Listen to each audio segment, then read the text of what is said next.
waxa uu guuxayaa sidii gaadhi sportska ah waxa kale uu eegyahay gaadhi sportska ah marka batroolaha la tagana batrool caadi ayaad ku shubi kartaaba gaadhigan heerka sare ah ayaa haddaba waxa ku xidhan qalab marka aad badhankaasi taabato dabeetana 2 daqiiqo iyo 50 sekund gudahood sidan ku noqonaya gaadhigan noociisii ugu horreeyey ayaa waxa uu leeyahay awoodda faraska oo ah 160 waa mashiinka saarane waxaana uu markiiba xawaare sare ku mari karaa jidadka dhulka laakiinse xagga hawada waxa uu kor u kacayaa 2000 oo mitir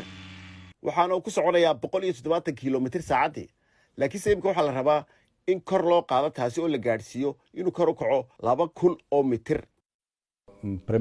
waxa aniga muhiimkii ah waxa weeye inaan xorriyad dareemo waxaan ka imid jiil og siday tahay markaad xorriyaddaada weydo gawaarida ayaa xorriyad ina siiyey laakiin iminka jidadka ayaa saxmad ah gaarigan duula ayaa xorriyad ina siin kara Professor Klein ayaa waxa uu leeyahay faa'iidada laga leeyahay gaadhigan hawada sare galaya waxa weeyaan inuu kolba dhan isu bedelayo waxa uu sheegayaa marka uu baalasha soo laabto inaanu waxba ka dheereen gawaadhida kale ee caadiga ah taasi oo ah inuu garaashka guriga ku gali karayo waxa kale oo u baahan tahay inaad hesho meel aad ka duusho ama doog ha noqoto ama shub iyo sabad meel yaale laakiin se noocan oo dhabuule waa tijaabo we can make an aircraft fly fairly easily diyaaradda si fudud ayaynu ku duulin karnaa 100 sano ayaynu wadnay taasi iminka wax adag waxa weeye waa qarnigii 21aad waana badqabka sidaynu uga dhigi lahayn mid joogto ah way dhacdaa in diyaaradda ay duusho milyan saacadood dabeedna ay shil gasho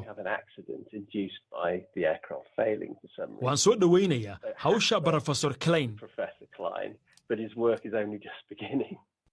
gaadhigan hawada ayaa waxa uu yahay gaadhi isagu la samaynayo imika laakiinse ka qura maaha shirkadaha waaweyn ayaa iyagu wax isku dayayaan inay ka faa'iidaystaan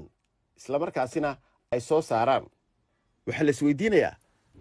maadaama ay jidadkii noqdeen saxmad ma laga yaabaa inaynu ku dambayno gawaadhida hawada galaysa